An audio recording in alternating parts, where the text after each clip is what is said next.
What if the restlessness you've been trying to pray away isn't something wrong with you? It's something God is doing to you. You've asked Him to take it away. You've rebuked it. You've sat in worship waiting for the familiar peace to come back, and it comes, but lighter than it used to. Something that used to feel like home doesn't anymore.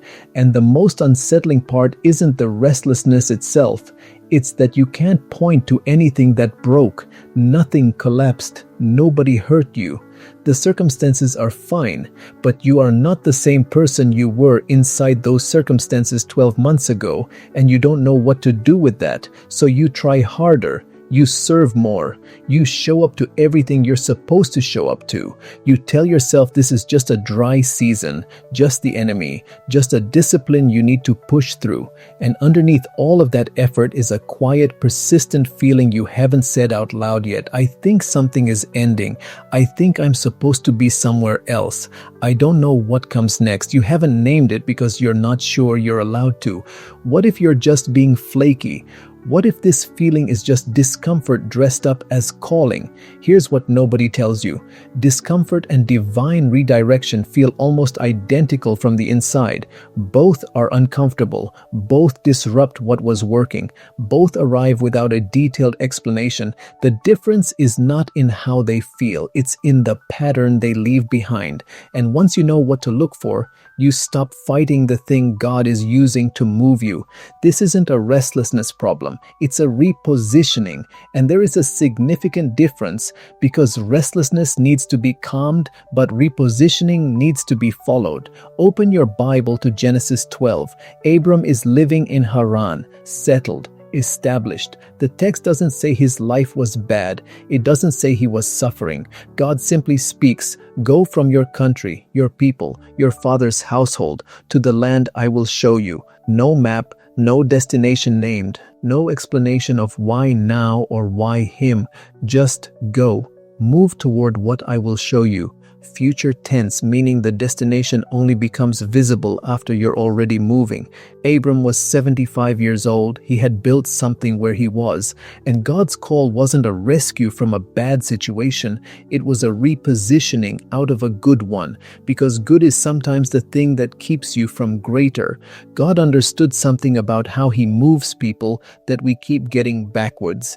He rarely shifts you out of suffering first. He shifts you out of settled.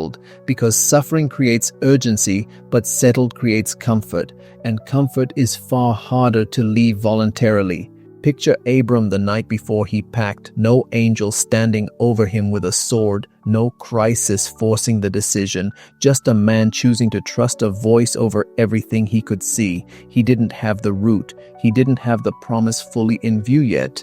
He had one word, go, and he moved on it.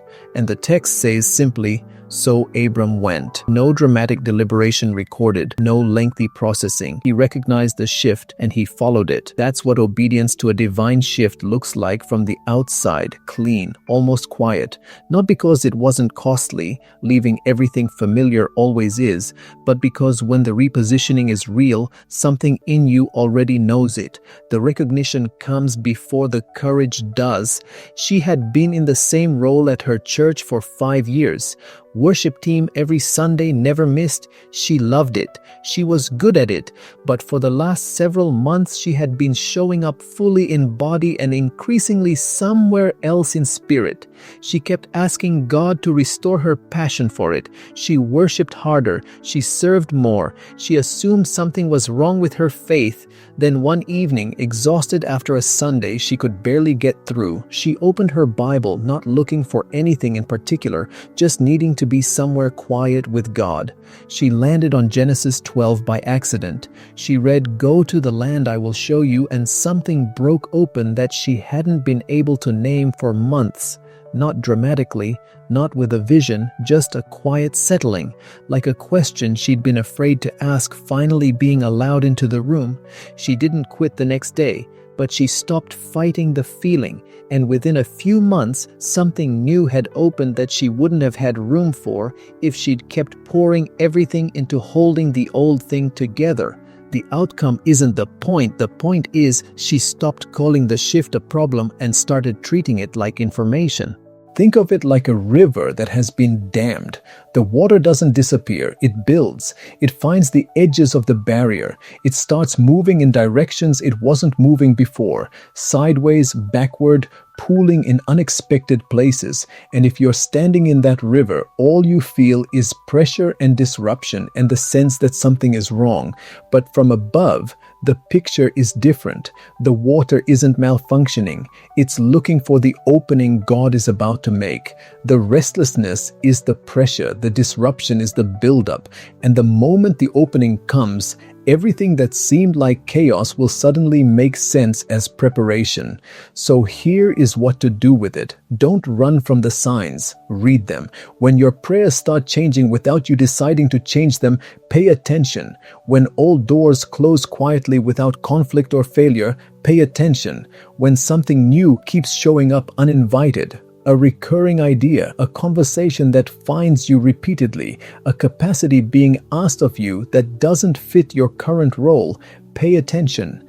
And when your peace has moved, when it no longer lives where it used to, and there is a different quiet available to you in a new direction, stop trying to drag the peace back to the old location. Follow it. The practical advice is this: stop asking God to make the feeling go away and start asking Him what it's pointing toward. Those are two completely different prayers, and they produce two completely different outcomes. One keeps you in place, the other moves you forward. You don't need more certainty before you ask the second question. You just need the honesty to admit the first prayer hasn't been working. And if this feeling comes back, because it might, come back to this video. Watch it again. Sometimes you don't need something new. You just need to be reminded of what's already true. God didn't give Abram a destination. He gave him a direction and a promise. Go, and I will show you. The showing comes after the going. You don't get the full picture before you leave. You get it one step in. Drop in the comments. Which of these signs are you recognizing right now? Or share what you've been calling restlessness that might actually be something else. I read everyone.